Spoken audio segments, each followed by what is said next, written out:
Ethiopia rejects Egypt's unfounded claim on GERD at UN General Assembly. Colonial echoes or regional integration test. At New York's UN headquarters, amid the buzz of global crisis, Ethiopia seized the microphone to draw a line in the sand. Ambassador Yoseph Kassaye, Deputy Permanent Representative to the UN, did not mince word as he dismissed Egypt's renewed claims over the Nile waters during the 80th General Assembly session. For Addis Ababa, the Grand Ethiopian Renaissance Dam is not just a dam, it's a symbol of sovereignty, equity, and survival. For Cairo, it remains an existential threat. The clash, played out before the world's diplomats, underscores a deeper struggle. Will the Nile Basin be governed by cooperation or by the ghosts of colonial-era treaties? Hi, I'm Samia Mohammed, and this is Analytica Today. On September 28, 2025, Ethiopia categorically rejected Egypt's unfounded and misleading claims over the GERD at the UN General Assembly. In exercising its right of reply, Ethiopia accused Cairo of clinging to outdated historic rights while undermining equitable use of the Nile. This dispute is more than an exchange of speeches. It reflects competing visions of sovereignty, development, and regional stability. This analysis explores the diplomatic standoff, Ethiopia's rebuttal at the UN, Egypt's colonial-era framing, the GERD as a developmental lifeline, and the broader implication for Nile Basin corporations. Ethiopia's defiant rebuttal at the UN ambassador Yosef's intervention was sharp and deliberate. He rejected Cairo's assertion that Ethiopia's dam violates international norms, stressing instead that the project aligns with the principle of equitable and reasonable utilization, enshrined in international water law. Ethiopia emphasized its openness throughout the GERD's planning, contrasting this with Egypt's unilateral construction of the Aswan High Dam in the 1960s, a project that displaced tens of thousands and drowned cultural heritage sites without consolation. The ambassador urged that while Ethiopia's intention is to lift millions from poverty through access to clean water, food security, and electricity, Egypt has chosen hostility. The stark contrast between Ethiopia's long-standing policy of cooperation and Egypt's continued hostility is clear, he told delegates. The rebuttal framed Ethiopia as a nation defending its right to development against obstructionism and invited the world to judge whose narrative holds moral weight. Egypt's colonial-era claim and the historic rights debate.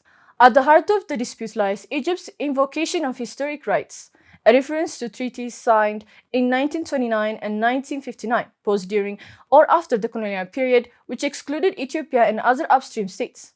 For Addis Ababa, these agreements are relics of empire incompatible with the principles of sovereignty and fairness. By holding on to these outdated claims, Ethiopia argues Egypt is effectively seeking to preserve a monopoly on the Nile at the expense of its neighbors. This clash is not just legal but deeply political.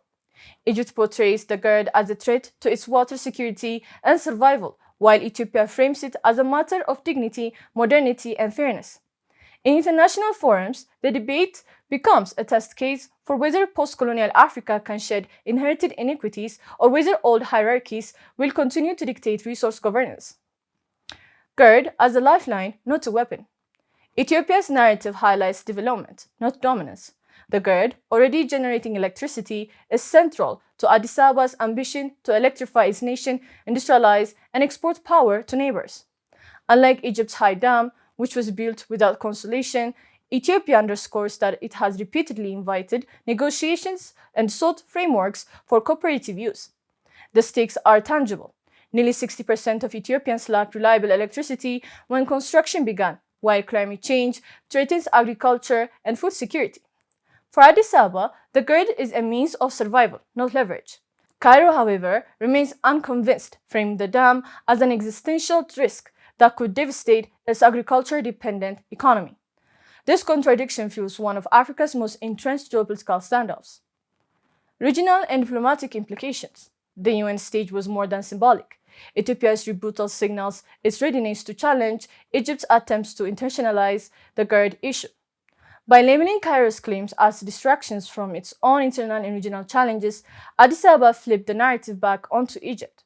The implications are significant. If more Nile Basin states align with Ethiopia's framing of equity and cooperation, Egypt risks isolation in continental forums like the African Union. Beyond the basin, the dispute plays into wider geopolitics. Egypt has cultivated Arab and Western support, while Ethiopia has leaned on African solidarity and partnership with non-Western powers. Each speech at the UN is therefore not just an argument over water, but a maneuver in the broader competition for legitimacy and allies.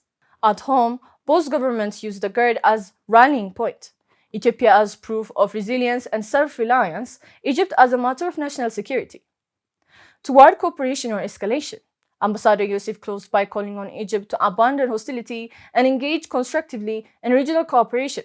His words were both a warning and invitation.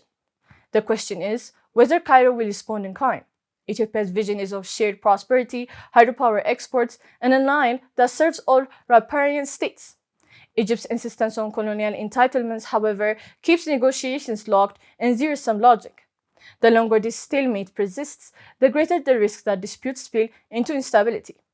Already accusations swirl over arms transfers and proxy meddling in neighboring states, claims Addis Ababa leveled directly at Cairo. The choice now facing both capitals is stark: cooperation that could transform the basin or confrontation that could deepen mistrust for generations. Ethiopia's rejection of Egypt's claims at the UN was more than diplomatic sparring. It was reaffirmation of sovereignty and rejection of colonial legacies.